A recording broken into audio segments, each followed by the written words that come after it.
Hello, dear students. Welcome in Safalta Study School, the online platform from Sriganganagar, Rajasthan. I, Jasdeep Jora, standing before you to teach you physics of class 11th. Bache, today we are going to start chapter number 3, that is motion in plane. Beta, in our previous lecture, I just taught you about motion in straight line, that is motion in 1D. In this chapter, we have to conclude the motion in plane as a motion in 2D. Chapter दो हिस्सों में bifurcated है।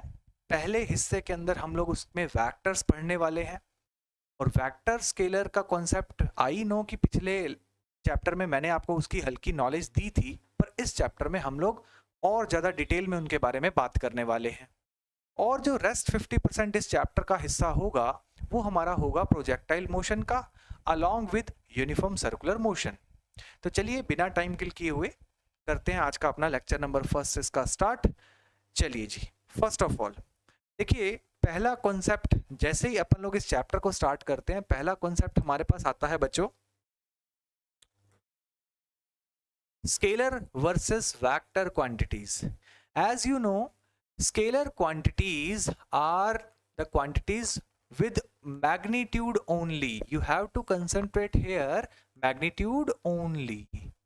Example, distance, speed, mass, temperature. These are the fundamental quantities, and almost all fundamental 7 quantities which we use in physics are scalar in nature, right?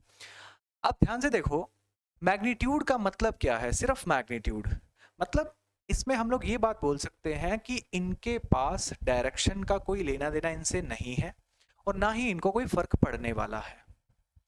हमने पहले ही ये बात समझी थी कि वेक्टर्स और स्केलर्स में एक बेसिक डिफरेंस है। वेक्टर्स वो फिजिकल क्वांटिटीज हैं जिनमें मैग्नीट्यूड तो हो ही हो, प्लस डायरेक्शन भी इंपॉर्टेंटली हो। उनको हम लोगों ने बोला था वेक्टर क्वांटिटीज, और बस यही डायरेक्शन का ही फर्क है। देखो, यहां मैग्नीट्यूड है स्केलर्स में, तो सर वेक्टर्स में भी मैग्नीट्यूड है, पर अगर वेक्टर में डायरेक्शन है तो स्केलर में डायरेक्शन नहीं है। यानी वेक्टर और स्केलर के बीच मेन फर्क, जो मेन डिफरेंस है, वो है डायरेक्शन का। वेरी गुड, बहुत बढ़िया बात। लेकिन कैसे? बच्चा समझ नहीं पाता कि सर कैसे समझा जाए। देखो, सिंपल बात ये है, अगर अपन इसको इस तरीके से समझें कि वेक्टर में क्या होगा? मैग्नीट्यूड होगा प्लस डायरेक्शन होगी, और डायरेक्शन इंपॉर्टेंटली होगी ही होगी। लेकिन अगर बात करें किसकी? स्केलर की, तो स्केलर में सिर्फ क्या होगा? Only and only magnitude. अब कई बच्चे अभी भी यहां से समझ नहीं पाते कि सर मैग्नीट्यूड ओनली का मतलब क्या है, what do you mean by only magnitude. देखो, फॉर सपोज दैट तुम लोग एक बहुत बड़े फील्ड के अंदर खड़े थे, या हम लोग सब लोग एक पिकनिक बनाने गए और एक बहुत बड़ा जंगल था, सर्कुलर जंगल था, बहुत वाइडी, बहुत कमोडियस, बहुत वास्ट। तो हम सब लोग इसके सेंटर पे पहुंच गए। अब मैंने आपको बोला कि बच्चों, how to exit from here. तो तुमने कहा सर कोई खास बात नहीं, अपन अभी गूगल से चेक कर लेते हैं। लेकिन जैसे हम लोगों ने गूगल से चेक किया तो उसने क्या बताया? You have to just move 5 kilometre from here. और इतना कहते ही बैटरी लो का सिग्नल आया, फोन ऑफ हो गया। हमारे पास सबके पास एक ही फोन था। Now what to do?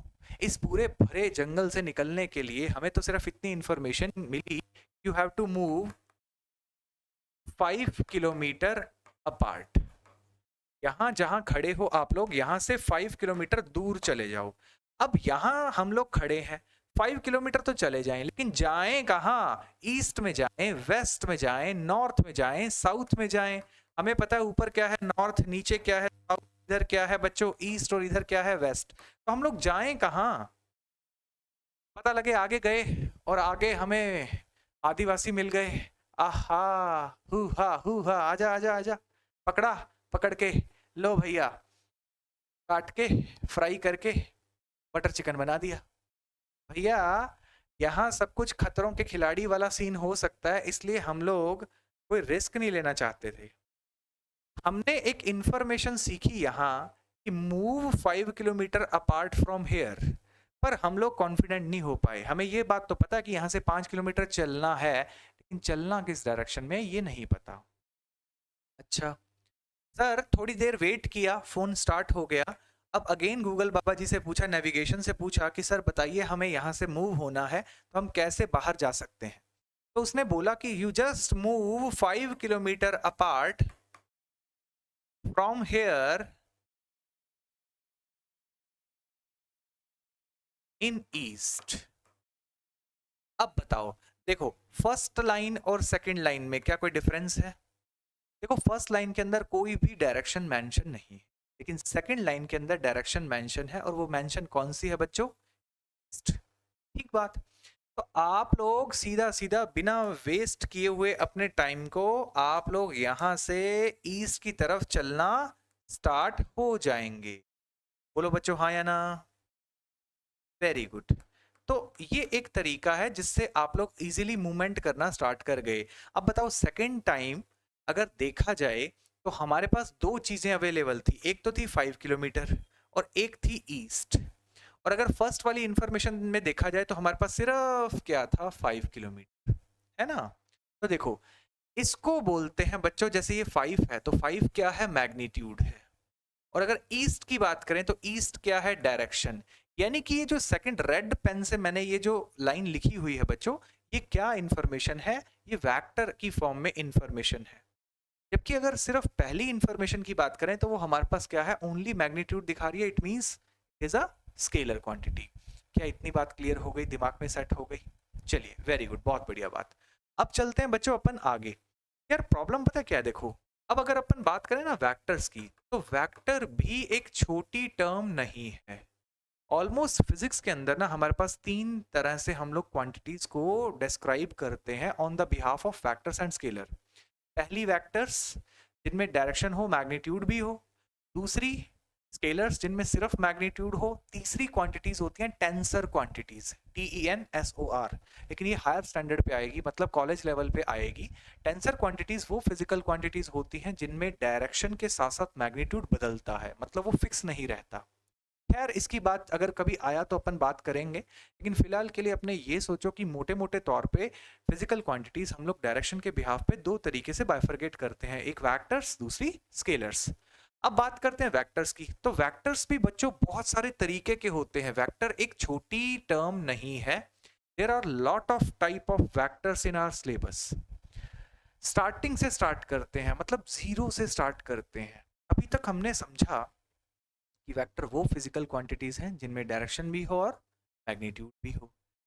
सबसे पहला जो कॉन्सेप्ट बच्चों को सिखाया जाता है ना वेक्टर्स में बच्चों, वो सिखाया जाता है इक्वल वेक्टर्स। Equal vector. अब इक्वल वेक्टर क्या होता है? एक्चुअली इक्वल वेक्टर का मतलब होता है ऐसे दो वेक्टर्स, टू और more vectors having same magnitude and direction. Same magnitude और सेम डायरेक्शन वाले दो या ज्यादा वेक्टर्स को हम लोग क्या बोलते हैं बच्चों? Equal vectors. चलिए सर, अब हम लोग यहां देखते हैं कैसे। मान लो मैंने एक वेक्टर बनाया। अब वेक्टर बनाने को भी हम लोग पहले इसको सीख ही लें यार। प्रीवियस नॉलेज हमें है या नहीं है 9th स्टैंडर्ड की, वो हम लोग छोड़ देते हैं। हम लोग यहाँ बात करते हैं। देखो जब भी कभी किसी वेक्टर को बेटा शो किया जाएगा ना, तो वेक्टर को शो करने का एक तरीका है हमारे पास। हम लोग हमेशा वेक्टर को शो करेंगे एक एरो से। किससे? एरो से। इक्वल वेक्टर को एक बार हॉल्ट करो, पहले ये सीख ही लेते हैं कि वेक्टर्स को कैसे रिप्रेजेंट किया जाता है। अब इस एरो में भी ध्यान से ये चीज समझनी है हमें। ये क्या है बच्चों? इसको अपन बोलते हैं एरो हेड। ये क्या है? Arrow head. और इस तरफ ये क्या है बच्चों? टेल। अच्छा, अगर कभी भी आपसे पूछा जाए कि हेड क्या रिप्रेजेंट करता है, तो एरो का हेड रिप्रेजेंट करता है बच्चों डायरेक्शन। और रही बात इसके मैग्नीट्यूड की, तो ये जो इसकी लेंथ है बच्चों, ये जो इसकी लेंथ है, ये लेंथ रिप्रेजेंट करती है मैग्नीट्यूड को। राइट? ठीक बात। मतलब ये एक नोटेट करने का तरीका है। किसी भी वेक्टर को अगर अपने को ज्योमेट्रिकली बना के दिखाना है तो हम लोग एक एरो का सहारा लेंगे और उस एरो में उसका जो हेड होगा एरो का वो दिखाएगा डायरेक्शन, जबकि हेड से लेके टेल तक जो उसकी लेंथ है वो आपको दिखाएगी मैग्नीट्यूड। कोई दिक्कत? चलिए सर, बहुत बढ़िया बात, बहुत ही अच्छी बात है। अब हम लोग समझते हैं, वापस कॉन्सेप्ट पे आते हैं कि इक्वल वेक्टर क्या होता है। तो ऐसे दो या ज्यादा वेक्टर जो आपस में सेम डायरेक्शन कैरी करते हो और सेम लेंथ कैरी करते हो उनको अपन लोग बोलते हैं इक्वल वेक्टर। फॉर एग्जांपल बेटा मैंने यहाँ पे एक वेक्टर ड्रॉ किया, ये ब्लू वाला, और इसके ऊपर लिख दिया मैंने ए वेक्टर। अच्छा सर, दूसरा मैंने इसी के नीचे एक और वेक्टर प्लॉट किया और ये पिंक कलर का है और मैंने इसके ऊपर भी लिख दिया बी वेक्टर। अब आप ठंडे दिमाग से देखो, क्या दोनों की लेंथ सेम है? बिल्कुल। क्या दोनों की डायरेक्शन भी सेम है? बिल्कुल। तो इट मींस हम लोग यहां से लिखेंगे A vector is equals to B vector, यानी कि दोनों वेक्टर एक दूसरे के बराबर हैं। नंबर 2, सेकंड कॉन्सेप्ट आता है बेटा नेगेटिव वेक्टर का। इसका नेगेटिव वेक्टर का, ऐसे दो या ज्यादा वेक्टर्स जो एक दूसरे के मैग्नीट्यूड के तो बराबर हों, इक्वल हों, लेकिन डायरेक्शन में जस्ट रिवर्स हों, जस्ट अपोजिट हों, उनको हम लोग बोलते हैं नेगेटिव वेक्टर। एग्जाम्पल के तौर पे, अब एक वेक्टर ब्लू वाला था, एक पिंक वाला था, एक हम लोग ड्रॉ करते हैं बेटा ग्रीन वाला। ये जो ग्रीन वाला वेक्टर है, ध्यान से देखो, क्या इसकी लेंथ ऑलमोस्ट बी और ए के बराबर है? ऑलमोस्ट नहीं सर, इक्वल ही है। तो इसको नाम मैंने दिया सी वेक्टर। अच्छा, कुछ बच्चे यहाँ गलती करते हैं कि सर इसका फेस इस तरफ है, तो जब हम सी वेक्टर लिखेंगे तो हम लोग ऐसे लिखेंगे। गलत। वेक्टर को किस तरह से लिखा जाता है, लिखने के लिए जो इसका नोटेशन है बच्चों, वो हमेशा इसी तरह से लिखा जाएगा, सी उसके ऊपर ये साइन। देखो, जब भी कभी हम लोग लिखेंगे ओनली सी, तो इसका मतलब होगा सिर्फ मैग्नीट्यूड। और अगर हम लोग सी के ऊपर इस तरह का एरो का निशान लगा देंगे, इट मींस कि टीचर पढ़ रहा है, पढ़ने वाला समझ रहा है ये वेक्टर है और उसको बोला भी क्या जाता है, सी वेक्टर। अब ठंडे दिमाग से देखो, क्या ए वेक्टर और बी वेक्टर ये दोनों तो इक्वल वेक्टर थे, लेकिन इन सब की डायरेक्शन क्या थी, एक्स में। अब अगर बात करें सी वेक्टर की, तो सी वेक्टर की लेंथ तो बराबर है, मतलब मैग्नीट्यूड तो बराबर है, लेकिन इसकी डायरेक्शन क्या है, अपोजिट। तो ऐसे वेक्टर बेटा जो एक दूसरे के अपोजिट डायरेक्शन में हो, उन्हें हम लोग बोलते हैं नेगेटिव वेक्टर। यानी कि अगर मैं यहां लिखूंगा तो प्यारे बच्चों मैं क्या लिखूंगा, A vector is equal to minus of C vector. अब ये माइनस साइन जो आया है ये दिखा रहा है डायरेक्शन कि ये इस तरफ जा रहा है, जबकि ए इस तरफ जा रहा है। कोई दिक्कत? बहुत बढ़िया बात सर। तो हमें क्या समझ आया, इक्वल वेक्टर समझ आ गया, हमें नेगेटिव वेक्टर समझ आ गया। नंबर थर्ड अगर बात करें अपन लोग, तो नेक्स्ट थर्ड वाला जो हमारा वेक्टर है बच्चों, वो वेक्टर होता है को लीनियर वेक्टर। नंबर 4 को इनिशियल वेक्टर। नंबर 5 को टर्मिनल वेक्टर।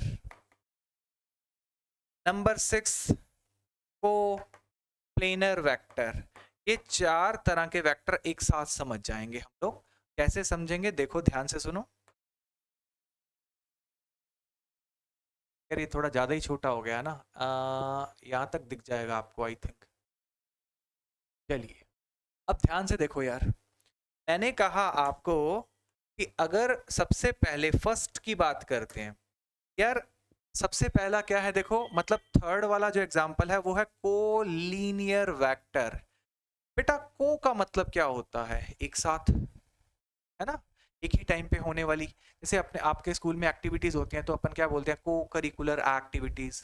या जिस स्कूल में बॉयज और गर्ल्स एक साथ पढ़ते हैं उसको क्या बोलते हैं, को एजुकेशनल स्कूल, है ना। तो कोलिनियर का मतलब होता है दो या ज्यादा ऐसे वेक्टर्स जो एक लाइन में मूव करते हैं, उनको अपन लोग बोलते हैं कोलिनियर वेक्टर्स। यानी कि अब यहां मैंने मान लो बोला कि ये एक वेक्टर है ए, ये एक वेक्टर है बी, ये एक वेक्टर है सी, ये एक वेक्टर है डी। अब क्या ये सारे वेक्टर एक साथ एक लाइन में नहीं जा रहे?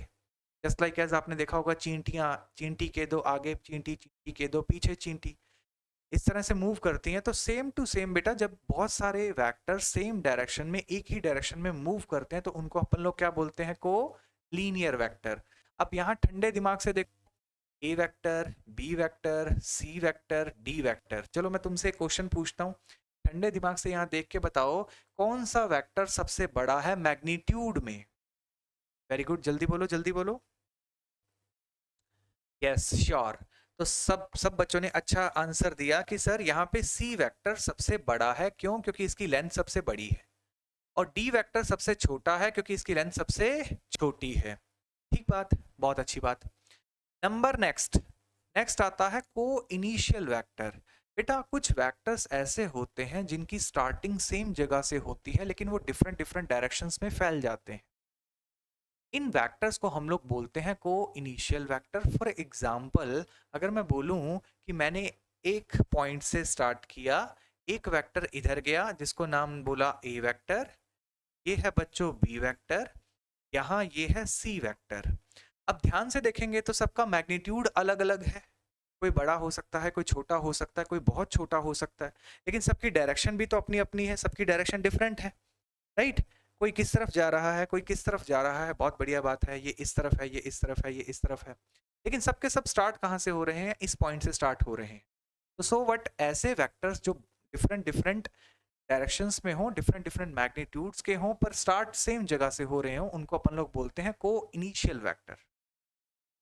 नेक्स्ट, कुछ ऐसे वेक्टर्स होते हैं जो खत्म एक जगह पे आके होते हैं, एक साथ खत्म होते हैं, उनको अपन बोलते हैं को टर्मिनल वेक्टर। फॉर एग्जाम्पल ये, फॉर एग्जाम्पल ये, यानी कि अगर बात करूं ए, बी और सी वेक्टर की, तो ध्यान से देखो, स्टार्ट कहीं से हुए, हमें नहीं पता इनका स्टार्टिंग पॉइंट कहाँ है, इनफाइनाइट है, यहाँ है, यहाँ है, कहाँ है, कहाँ नहीं है, हमें नहीं पता, कुछ भी नहीं मालूम, लेकिन हमें ये बात मालूम है कि ये इस पॉइंट पे जाके क्या हो रहे हैं? इकट्ठे हो रहे हैं। It means to say that ये क्या है? सारे को टर्मिनस वेक्टर हैं, ये को टर्मिनल वेक्टर हैं। अच्छा सर, नेक्स्ट पे आते हैं को प्लेनर वेक्टर। ऐसे वेक्टर्स जो एक ही प्लेन के अंदर हों उनको बोलते हैं को प्लेनर वेक्टर। जैसे देखो, हमने लिखा ना को लीनियर वेक्टर, जो एक लाइन के अंदर हो उनको को लीनियर बोल दिया, और जो एक प्लेन के अंदर होते हैं उनको अपन को प्लेनर बोलते हैं। Like A vector, B vector, C vector, जितने भी ये वेक्टर आप लोग बना सकते हो। क्यों? क्योंकि ये बोर्ड भी तो एक प्लेन ही है। देखो, तो एक प्लेन पे जितने भी वेक्टर्स बनते हैं उन सारे वेक्टर्स को हम लोग क्या बोलते हैं बच्चों? को प्लेनर वेक्टर। कोई दिक्कत? बहुत बढ़िया बात सर। तो हमने समझा कि वेक्टर्स क्या होते हैं और वेक्टर्स के कुछ टाइप्स में हमने ये टाइप पढ़े। चलिए अब आगे बढ़ते हैं। नेक्स्ट, नेक्स्ट इज, अभी यहाँ खत्म नहीं हुई कहानी, यहाँ से कहानी स्टार्ट हुई है। सेवंथ टाइप ऑफ वेक्टर अगर हम लोग बात करते हैं तो हम लोग समझते हैं किसको? Position vector and displacement vector के कॉन्सेप्ट को बेटा। Position and displacement vector. अब कुछ बुक्स में डिस्प्लेसमेंट वेक्टर अलग लिखा गया है, पोजीशन वेक्टर अलग लिखा गया है, तो आप 7th और 8th कर सकते हैं, लेकिन अपन लोग समझेंगे कॉन्सेप्ट एक ही। अब देखो बेटा, पोजीशन वेक्टर क्या होता है? पोजीशन वेक्टर नाम से समझ आ रहा है, जो क्या करे? किसी की पोजीशन के बारे में हमें नॉलेज दे, हमें बताए, उसको बोलते हैं अपन पोजीशन वेक्टर। मींस देखो, आप किसी भी शहर में रहते हो, आपके घर कोई आया, ये पिछले चैप्टर में भी मैंने आपको सिखाया था, आपके घर कोई आपका रिलेटिव आया, रिश्तेदार आया, फॉर सपोज आपका नाम है चिंटू, चिंटू का कोई रिश्तेदार मिलने दिल्ली से उसके शहर आया। अब शहर आया तो वो बाय ट्रेन आया, तो रेलवे स्टेशन पे उतरने के बाद वो आपसे ये तो पूछेगा ना, चिंटू बेटा तेरा घर किस तरफ है, मुझे बता लोकेशन के बारे में। आजकल तो हम लोग लोकेशन शेयर कर देते हैं, आपने मैनुअली उसे बताया। अब चिंटू कोई इतनी महान हस्ती तो है नहीं जो रेलवे स्टेशन पे जाके उसका रिश्तेदार बोले भैया चिंटू के घर जाना है। अरे चिंटू एक आम बच्चा है पढ़ने वाला, जो फिजिक्स पढ़ रहा है, और वो भी 11th क्लास की फिजिक्स पढ़ रहा है। चिंटू कोई एमएलए थोड़े ना है जिसका घर सभी जानते हैं। चिंटू कोई मिनिस्टर थोड़े ना जिसका घर सभी जानते हैं। चिंटू कोई नरेंद्र मोदी या राहुल गांधी थोड़े ना जिसका घर सभी जानते हैं। सभी ऑटो वाले भी जानते हैं कि उसको बोलने की देर है, वो ऑटो लेके उसके घर छोड़ देगा। अरे भाई कमाल हो गई, आपके घर किसी ने आना है तो आप अपनी लोकेशन के बारे में तो उसे समझाओगे ना कि हाँ यार, रेलवे स्टेशन से आने के बाद ये मेन चौक है शहर का, उसके पास आके लेफ्ट गली हो जाना, फिर तीसरी गली मुड़ जाना और फिर मेरा घर आ जाएगा या मैं आगे खड़ा होऊंगा। तो आप लोग क्या करते हो, अपनी लोकेशन को जिस तरह से समझाते हो बेटा, ठीक उसी तरह से एक वेक्टर जो किसी की डायरेक्शन और उसकी लेंथ बताता है उसे हम बोलते हैं पोजीशन वेक्टर। इसके लिए हमें क्या समझना पड़ता है बेटा, एक ग्राफ की हेल्प लेनी पड़ती है। चलिए इस ग्राफ के बारे में समझते हैं।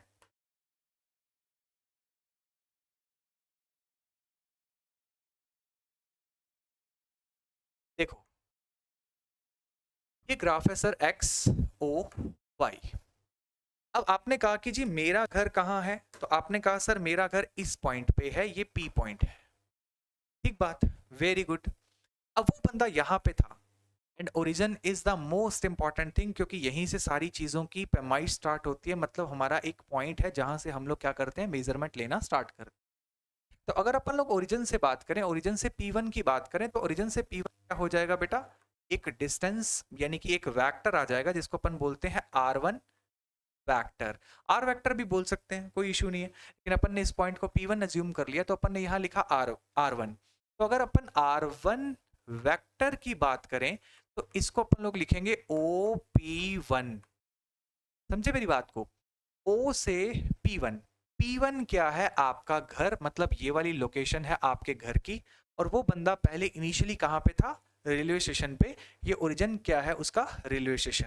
ठीक बात। तो ओरिजिन से आपका घर किस डायरेक्शन में है और कितने डिग्री एंगल पे टिल्टेड है, अगर ये दो इंफॉर्मेशन मतलब थीटा और उसकी जो डिस्टेंस है उसकी इंफॉर्मेशन अगर कोई वेक्टर हमें देता है, किसी पॉइंट की लोकेशन के बारे में हमें इंफॉर्मेशन देता है, तो हम लोग उसे क्या बोलते हैं बच्चों, पोजीशन वेक्टर। क्या ये बात समझ आ गई? यहाँ पे R1 जिसको अपन OP1 वेक्टर भी बोल सकते हैं बच्चों, इसको हम लोग बोलते हैं पोजीशन वेक्टर। नाम से समझ आ रहा होगा, जो किसी की पोजीशन बताए उसको अपन क्या बोलेंगे, पोजीशन वेक्टर। वेरी गुड, शाबाश। अब वो रिश्तेदार आपके घर आके बैठ गया, आपने इसको चाय पिलाई, अच्छा सा फ्रूट जूस भी पिलाया, बहुत सारी उसकी सेवा की। थोड़ी देर, आधा घंटा रुकने के बाद उसने कहा कि यार चिंटू, अपनी एक मौसी जी भी यहाँ रहती हैं, तो चलो अपन मौसी जी के घर चलते हैं। आपने कहा हाँ बिल्कुल, मैं जानता हूँ उनका घर कहाँ है। तो उसने कहा कि बता कहाँ है, तो उसने कहा कि सर देख, मेरे घर से थोड़ी दूर एक पॉइंट है P2, ये मेरी मौसी का घर है, ये तेरी भी मौसी का घर है, चला अपन चलते हैं इकट्ठा। ठीक बात, वेरी गुड। तो अब अगर देखा जाए तो इस P2 पॉइंट का ओरिजिन से अगर पोजीशन वेक्टर निकाला जाए तो वो क्या होगा, R2, है ना। अब अगर देखा जाए शाम के टाइम या खाने के टाइम, अब P1 से वो बंदे चले, P1 पे वो पहले ही गेस्ट और तुम लोग बैठे ही हो, तो तुम लोग P1 से चले और P2 की ओर गए। तो ये जो ग्रीन वाला मैंने बेटा एक वेक्टर दिखाया है जिसमें कुछ डायरेक्शन भी है, इसको हम लोग क्या बोलेंगे बच्चों, इसको हम लोग बोलेंगे क्या, डिस्प्लेसमेंट वेक्टर डेल्टा आर। इसको डेल्टा आर से शो कर रहे हैं अपन लोग यहाँ पे, डेल्टा आर वेक्टर से। कोई दिक्कत? Very good. अच्छा, अगर यहाँ पे triangle law of vector addition निकाला भी जाए या लगाया भी जाए, तो भैया यहाँ से हम लोग लिखेंगे कि जो डेल्टा आर वेक्टर है बच्चों, वो क्या होगा, तो सर वो होगा R2 minus R1, R2 vector minus R1 vector.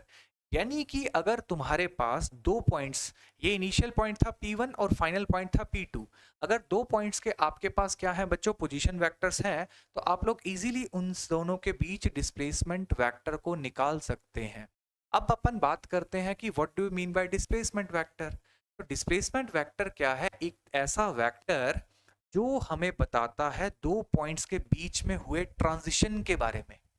आप लोग यहाँ से यहाँ गए, आपको कितना टाइम लगा, कितनी डिस्टेंस आपने ट्रेवल की, या कितना डिस्प्लेसमेंट आपने ट्रेवल किया, मतलब स्ट्रेट डिस्टेंस आपके बीच कितनी थी, इसके बारे में जो वेक्टर आपको नॉलेज देता है बच्चों, उसको हम लोग क्या बोलते हैं, डिस्प्लेसमेंट वेक्टर। कोई दिक्कत? बहुत बढ़िया बात सर। तो ये हुआ कॉन्सेप्ट किसका, पोजीशन वेक्टर और डिस्प्लेसमेंट वेक्टर का। 6 वेक्टर्स हमने पहले पढ़ लिए, अब ये 7वां 8वां पढ़ लिया। इसके अलावा अब अपन अगली बात करते हैं। तो नेक्स्ट अलग तरीके के 2 और वेक्टर्स हैं हमारे पास, जिसको हम लोग क्या बोलते हैं बच्चों, polar vectors and axial vector. अच्छा सर, बहुत बढ़िया बात। पोलर वेक्टर क्या होता है और एक्सियल वेक्टर क्या होता है? देखो, पोलर वेक्टर नाम से समझ आ रहा होगा, ऐसा वेक्टर जिसके अंदर क्या हो बच्चों, 2 पोल्स हों, उनको हम लोग क्या बोलते हैं, पोलर वेक्टर। यानी कि अभी तक जितने भी वेक्टर्स बेटा अपन लोगों ने पढ़े हैं वो सारे के सारे क्या हैं, पोलर वेक्टर्स हैं। एग्जांपल के तौर पे मैंने एक वेक्टर ड्रॉ किया, ये वाला। तो बताओ क्या इस वेक्टर में हेड है, क्या इस वेक्टर में टेल है? तो पोल का मतलब क्या होता है, 10th क्लास में आपने पढ़ा होगा, मैग्नेट के कितने पोल होते हैं बच्चों, 2 पोल। एक कौन सा, नॉर्थ पोल, और दूसरा कौन सा होता है, साउथ पोल। तो पोल का मतलब क्या होता है, सिरा या एंड। अगर मैं आपकी बात करूं, हम वी ह्यूमन बींग्स, हम लोग भी तो पोलर है ना यार। ये हमारा सिर क्या है, एक पोल, और पैर क्या है, दूसरा पोल। तो पोल का जनरली मतलब होता है सिरा, यानी कि एंड। तो यहां जहां कोई भी वेक्टर होगा जिसके 2 एंड्स आपको गिवन होंगे, they are called as polar vector. ये वाला इसका हेड है और ये वाला क्या है बच्चों, इसका टेल है। लेकिन ऐसा ही फिजिक्स में हर एक वेक्टर की स्टार्टिंग पॉइंट और हर एक वेक्टर की एंडिंग पॉइंट आपको पता हो, यानी कि हेड और टेल आपको पता हो, कोई जरूरी नहीं होता। For example, if you ever played with a top, देखा कभी टॉप, लट्टू, हिंदी में लट्टू बोलते हैं इसको, लट्टू या फिरकी। कई बार वो छोटे टॉय वाली फिरकी आपने देखी होगी। तो जब आप कभी फिरकी से खेले होगे या लट्टू से खेले होगे तो आपने देखा होगा वो एक्सिस के अलोंग घूमता है।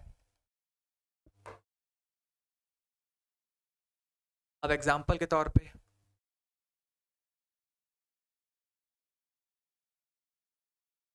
मान लेते हैं ये क्या है, टॉप है, मतलब लट्टू है, राइट। मेरी राइटिंग थोड़ी देख लो यार, बस समझने लायक ही है।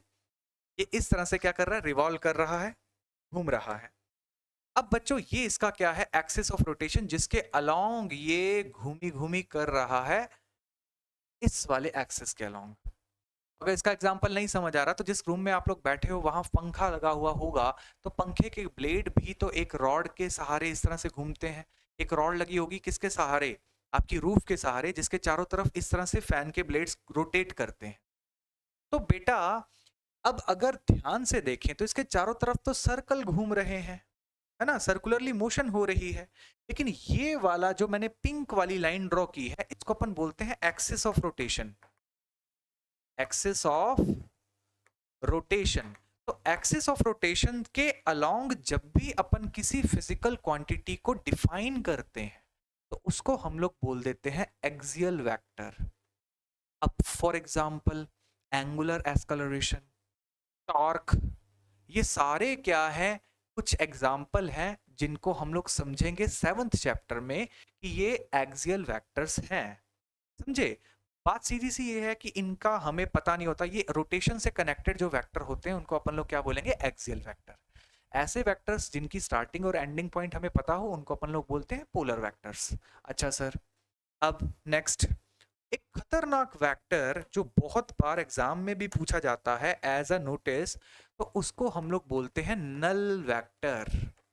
ये काफी इंपॉर्टेंट है। अब जो 2 वेक्टर मैं समझाऊंगा, null vector, what do you mean by null vector? इसको बुक्स जीरो वेक्टर भी लिखती हैं। अगर स्टैंडर्ड बुक्स आप लोग कुछ और पढ़ोगे तो उसमें लिखा गया है zero vector.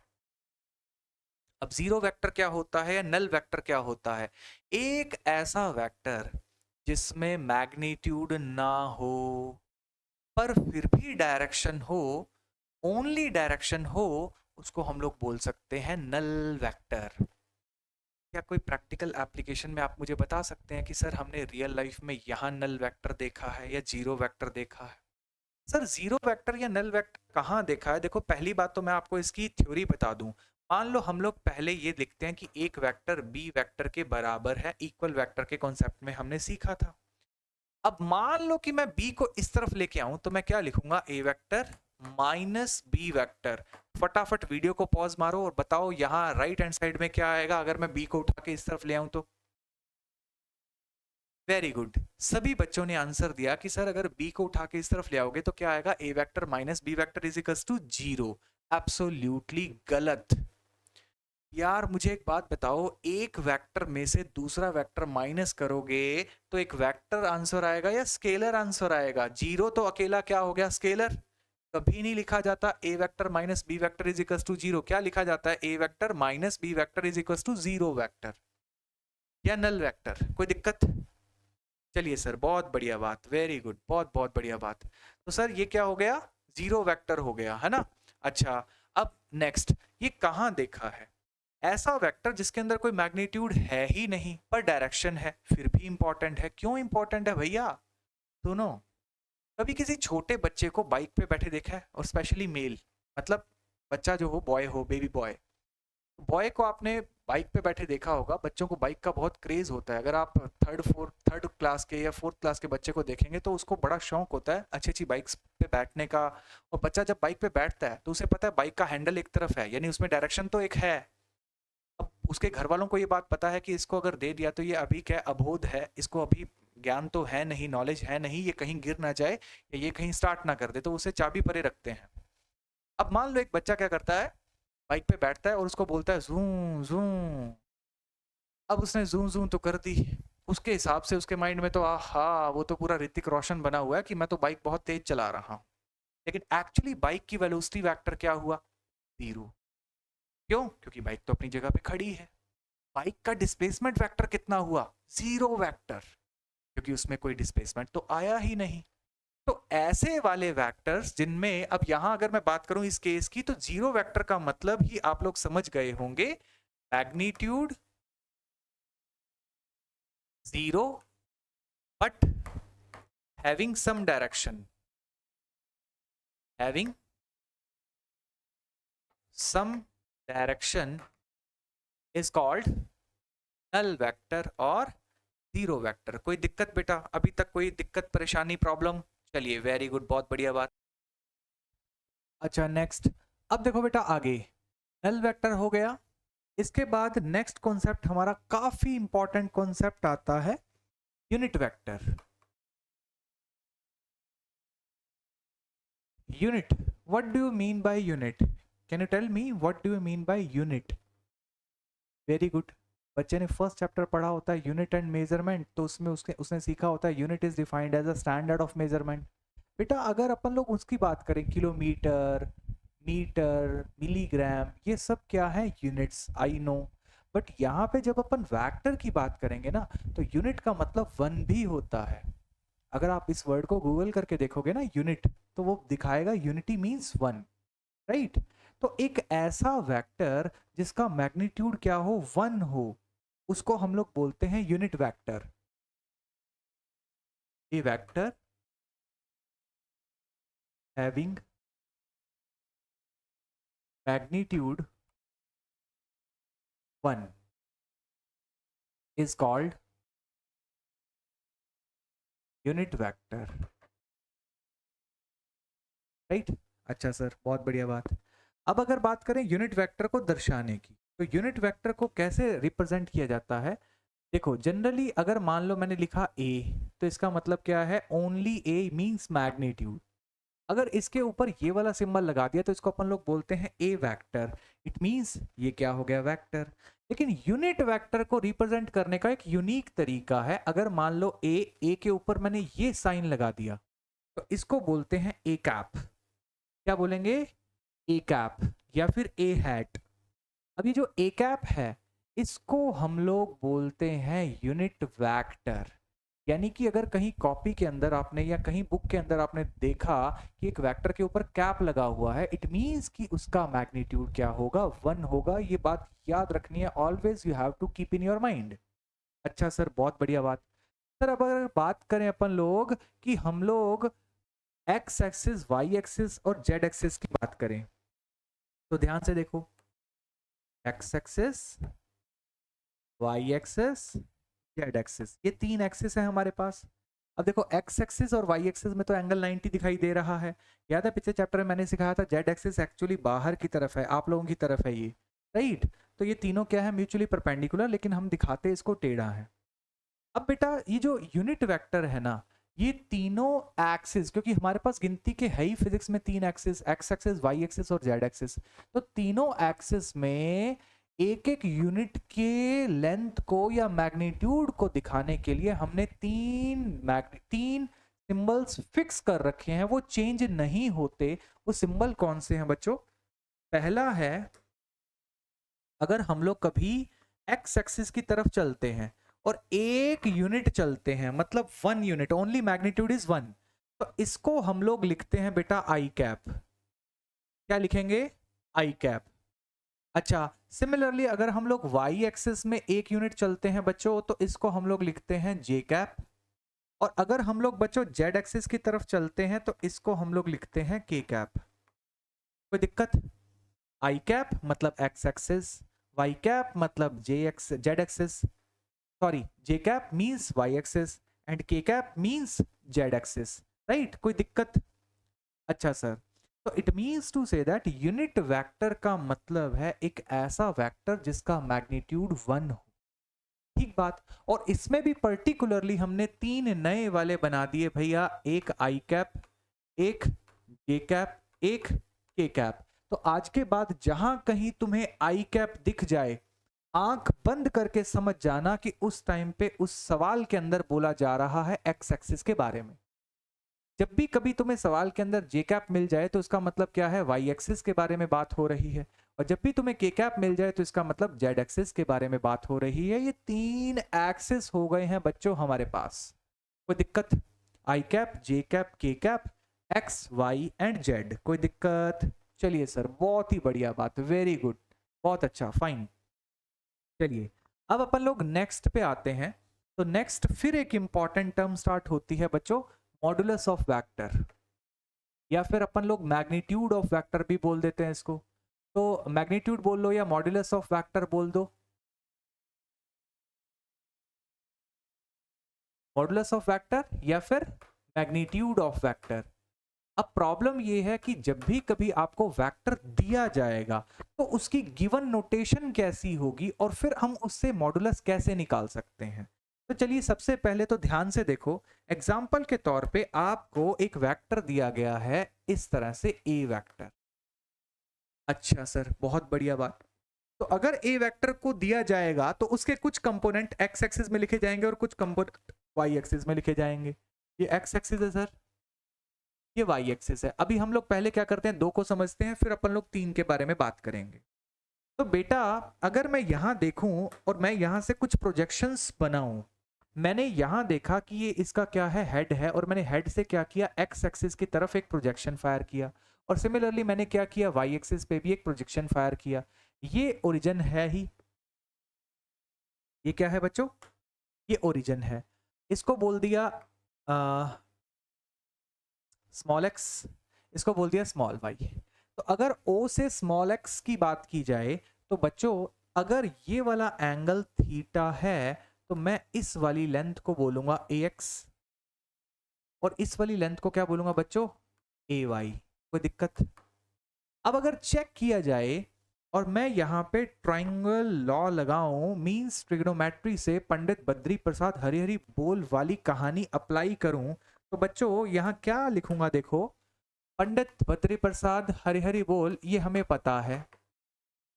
First of all अगर परपेंडिकुलर अपॉन हाइपोटेनस की बात की जाए, तो वो हमें देगा साइन थीटा। तो मैं यहां लिखूंगा sine theta is equal to, अब परपेंडिकुलर कितना है, अगर ये ए वाई है तो ये भी ए वाई होगा, वेरी गुड, अपॉन हाइपोटेनस कितना है बच्चों, ए, आपको ये राइट एंगल ट्राइंगल दिखाई दे रहा होगा, है ना। अच्छा, सिमिलरली अगर मैं यहां से बेटा कॉस थीटा निकालूं, तो बच्चों कॉस थीटा क्या होगा, बेस अपॉन हाइपोटेनस। अब बेस कितना है इसका, ए एक्स, और हाइपोटेनस कितना है, A. It means to say that अगर मैं यहां से बेटा ए वाई निकालूं, तो ए वाई कितना आ गया, ए साइन थीटा, वेरी गुड, बहुत बढ़िया बात। और सर यहां से ए एक्स कितना आ गया, ए कॉस थीटा। आज के बाद आप लोग इस चीज को याद रखिएगा, बिल्कुल दिमाग में सेट रखिएगा कि एक वेक्टर के हम लोग दो कंपोनेंट कर सकते हैं, मतलब दो हिस्सों में हम लोग एक वेक्टर को तोड़ सकते हैं। एक हिस्सा वो होगा जो एंगल की तरफ है, एंगल की तरफ वाला जो हिस्सा होगा बच्चों वो क्या होगा, हमेशा कॉस वाला हिस्सा, इसको अपन बोलेंगे ए कॉस थीटा। और जो एंगल से दूर वाला हिस्सा होगा यानी कि ए वाई है, उसका वैल्यू क्या आएगी, ए साइन थीटा। ये दो अलग अलग बातें हैं। हमने एक वेक्टर के दो इस तरह के पार्टीशन किए कि हमको एक तरफ मिल गया ए कॉस थीटा, एक तरफ मिल गया ए साइन थीटा, लेकिन ये प्लेन यानी कि टू डायमेंशनल किसी वेक्टर की बात की है। अगर आपसे पेपर में सवाल किया जाए कि एक वेक्टर के कितने कंपोनेंट हम लोग कर सकते हैं, कितने हिस्से हम लोग कर सकते हैं, तो हम लोग सर एक वेक्टर के इनफाइनाइट हिस्से कर सकते हैं। अगर आपसे कोई पूछे कि how many components of a vector is possible, तो कंपोनेंट का मतलब क्या होता है बेटा, पार्ट्स। तो एक वेक्टर के इनफाइनाइट पार्ट कर सकते हैं, लेकिन हमने तो यहाँ पे दो किए, और दो में भी मैंने आपको एक बात समझाई कि जो एंगल के पास होगा वो क्या होगा, कॉस होगा, और जो एंगल से दूर होगा वो क्या होगा, साइन होगा। हम लोग इसको प्रूव भी कर सकते हैं। अब ये मैंने क्यों सिखाया, देखो मॉडुलस ऑफ वेक्टर का फॉर्मूला, मैग्नीट्यूड निकालने का फॉर्मूला हमारी एनसीईआरटी के अंदर क्लियर कट दिया गया है कि अगर कभी आपको किसी वेक्टर का मॉडुलस निकालना है तो आप लोग इस तरह से उसको लिखेंगे। बेटा ये सिंबल है, याद रखना। जब भी एक वेक्टर को इस तरह से जेल में बंद किया जाता है दो दीवारों के बीच, तो इसको हम लोग क्या बोल देते हैं, मॉडुलस ऑफ वेक्टर। इसी को हम लोग कुछ बुक्स ऐसे भी लिख देती हैं, ओनली ए। ठीक बात। तो इसका फॉर्मूला क्या बनता है, under root A X square plus A Y square. अच्छा, और मान लो कोई वेक्टर क्या हो, एक्स एक्सिस, वाई एक्सिस और जेड एक्सिस, तीनों वेक्टर्स तीनों डायरेक्शंस के अंदर हो, मतलब तीनों फील्ड वेक्टर्स उसके अंदर हो, तो हम लोग इसका फॉर्मूला लिख देते हैं, A modulus is equals to under root A X square plus A Y square plus A Z square. इसके बारे में मैं अभी आपको डिटेल में समझाता हूं कि ये कैसे होगा।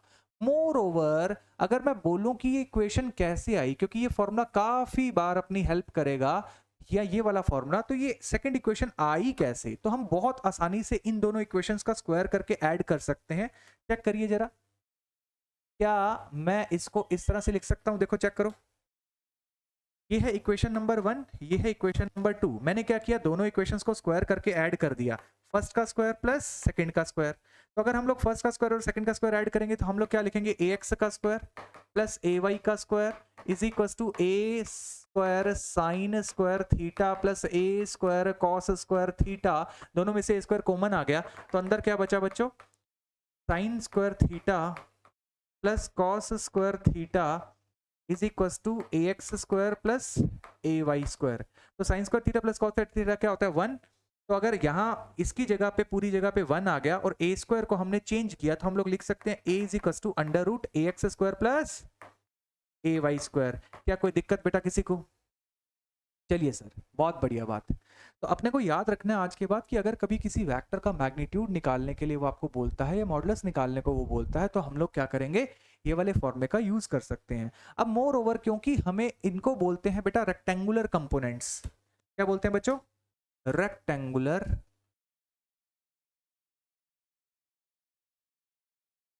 कंपोनेंट्स। ठीक बात। अगर हम लोग बात करें 3D की, 3 डायमेंशन की, तो 3 डायमेंशन में भी हम लोग इनको इजीली क्या कर सकते हैं, प्लॉट कर सकते हैं। फॉर एग्जांपल ये है ओरिजिन, ये एक्स एक्सिस है, ये वाई एक्सिस है, ये जेड एक्सिस है, और हमने क्या किया, यहाँ पे एक क्यूब ड्रॉ किया लाइक इस तरीके से। ठीक बात।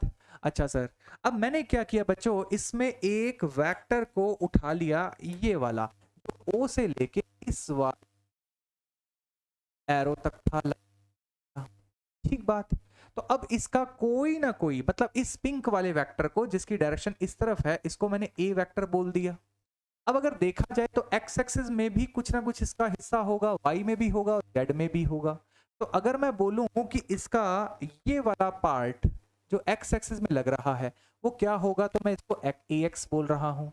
जो वाई में लग रहा है बच्चों उसको मैं क्या बोल रहा हूं, ए वाई। और जो जेड में लग रहा है उसको मैं क्या बोल रहा हूं, ए जेड बोल रहा हूं। अगर ऐसा है तो फिर मैं यहां से लिख सकता हूं कि a का जो मॉडुलस होगा that would be equals to A X square plus A Y square plus A Z square. कोई दिक्कत? चलिए नेक्स्ट, जब भी मेरा लेक्चर आएगा हम लोग क्या करेंगे, इसके कुछ न्यूमेरिकल सॉल्व करेंगे, तब जाके अपने को ये पता लग पाएगा कि जीरो वेक्टर कैसे निकाला जाता है, मॉडुलस ऑफ वेक्टर कैसे निकाला जाता है। अभी तो ये चैप्टर स्टार्ट हुआ है, हमने बहुत सारे तरीके के वेक्टर्स पढ़े, इस चैप्टर के अंदर हमने बहुत सारे तरीके के टाइप्स के वेक्टर्स पढ़े। जीरो वेक्टर क्या होता है, नल वेक्टर क्या होता है, मॉडुलस क्या होता है, एक्सियल वेक्टर क्या है, पोलर वेक्टर क्या है, डिस्प्लेसमेंट वेक्टर क्या है, पोजीशन वेक्टर क्या है, इक्वल वेक्टर्स क्या है, नेगेटिव वेक्टर्स क्या है, ये सारी चीज़ें हमने इस अभी पढ़ी आज के लेक्चर में। तो होपफुली ये लेक्चर आपके लिए नॉलेजफुल रहा होगा। नेक्स्ट लेक्चर जब भी मेरा आएगा हम लोग पढ़ने वाले हैं न्यूमेरिकल्स रिगार्डिंग वेक्टर, तो हम इसको और ज़्यादा बेटर आगे लेके जाएंगे। ठीक है, तब तक के लिए बाय बाय, टेक केयर।